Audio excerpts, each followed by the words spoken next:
एक कहानी बुजुर्गों के अनुभव की है।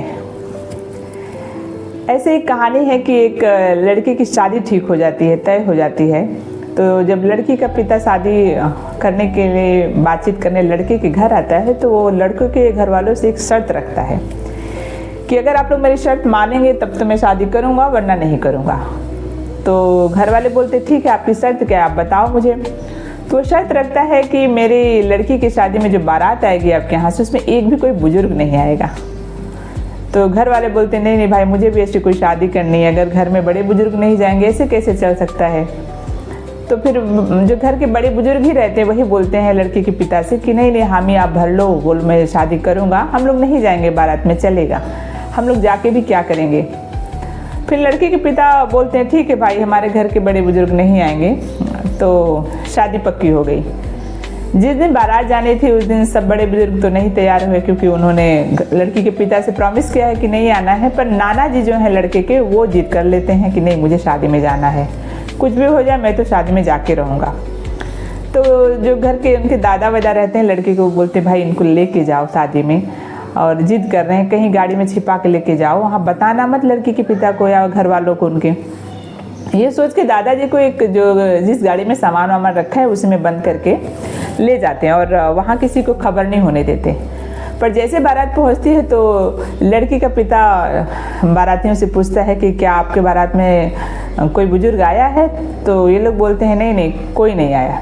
फिर वो अपना एक आदमी भेजता है, बोलता है जाओ आप बारात में चेक करो कि कोई बूढ़ा बुजुर्ग तो नहीं आया है। वो आता है, चेक करके जाता है, बोलता है नहीं नहीं, कोई बूढ़ा बुजुर्ग तो दिख नहीं रहा है, लगता है कोई नहीं आया है। तो लड़की के पिता बोलता है कि ठीक है, अगर कोई नहीं आया है तो कोई बात नहीं। फिर वो लड़की का पिता जो है लड़के के पिता से बात करता है, बोलता है मेरी एक और शर्त है, उसके बाद ही शादी होगी। तो उसके लड़के के जो पिता होते हैं वो बोलते हैं क्या शर्त है भाई, अब क्या शर्त है। तो बोलता है मेरे गांव से एक नदी बह रही है, उसमें क्या आप शुद्ध दूध की नदी बहा सकते हो। तो लड़की के पिता बोलते ये क्या बात हुई, उसमें शुद्ध दूध का कैसे हम लोग क्या कर सकते हैं कि शुद्ध दूध बहने लगेगा। भाई ये तो हो नहीं सकता है, आपको शादी वादी नहीं करनी है, आप इसलिए ऐसा कुछ कर रहे हो। तो बोलता है नहीं नहीं, अगर आप ऐसा कुछ कर सकते हो तो शादी होगी, नहीं तो नहीं होगी। फिर वो लोग ऐसे लड़की के पिता के पास से हट करके आते हैं वहीं जहाँ नाना जी गाड़ी में बैठे हैं। तो बोलते हैं, लड़के के पिता बोलते हैं चलो चलो भाई बारात वापस लेके चलो, कुछ शादी वादी नहीं होगी, इनका बहुत नाटक हो गया। तो इतने में नाना जी धीरे से निकलते हैं, उसमें से सब लोग बोलते भाई अब तो शादी होगी नहीं, इनको बाहर निकाल लो। तो नाना जी को गाड़ी से बाहर निकालते, नाना जी बोलते क्या हुआ, क्यों बारात लेके वापस जा रहे हो। तो बोलते भाई लड़की के पिता का बहुत नाटक हो गया। अब वो बोलते मेरे गांव से जो नदी बह रही है, आप कुछ ऐसा करो कि शुद्ध दूध की नदी बहने लग जाए, ऐसा कभी हो सकता है क्या। तो नाना जी बोलते हैं ये कौन सी बात है, तो बहुत छोटी सी बात है, आप कर सकते हो।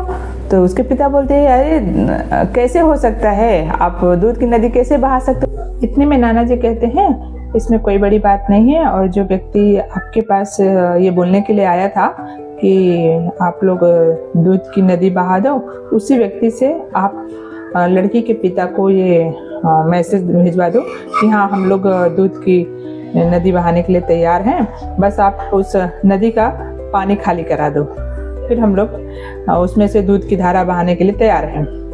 जैसे ही वो व्यक्ति जाकर के लड़की के पिता से बोलता है कि बारात में लड़की के पिता ने कहा है कि हम लोग तैयार हैं दूध की धारा बहाने के लिए, बस आप नदी को पानी से खाली करवा दो। इतना सुनते ही इसमें लड़की का पिता बोलता है ये कभी हो ही नहीं सकता, जरूर बारात में कोई बुजुर्ग आया है। ये कह के और फिर वो बोलता है कि मैंने इसको पता लगाने के लिए ऐसी बात आपके सामने रखी थी। तो इस कहानी के कहने का सीधा सा मतलब है कि जो बुजुर्गों का अनुभव होता है, अगर कोई व्यक्ति यंग है, एकदम नौजवान है, उसमें शक्ति है, सामर्थ्यता है, ज्ञान है, लेकिन अगर उसी के साथ बुजुर्गों का अनुभव साथ में ले लो तो उसकी शक्ति और भी बढ़ जाएगी। काम में इतनी सरलता आती है बड़े बुजुर्गों के अनुभव कि आपको लगेगा कि अरे हाँ ये काम कैसे हो गया। जैसे इस कहानी में था कि दूध बहाने वाली बात पे नाना जी ने तुरंत उसका सॉल्यूशन निकाल दिया। तो बड़े बुजुर्गों का जो ज्ञान होता है वो हमारे बहुत काम की बात होती है और हमें उसका वैल्यू करना चाहिए। कहानी का बस यही मतलब था कि बुजुर्गों का ज्ञान कभी बेकार नहीं होता है। मेरी कहानी अच्छी लगी तो प्लीज़ आप लोग लाइक करिएगा, शेयर करिएगा।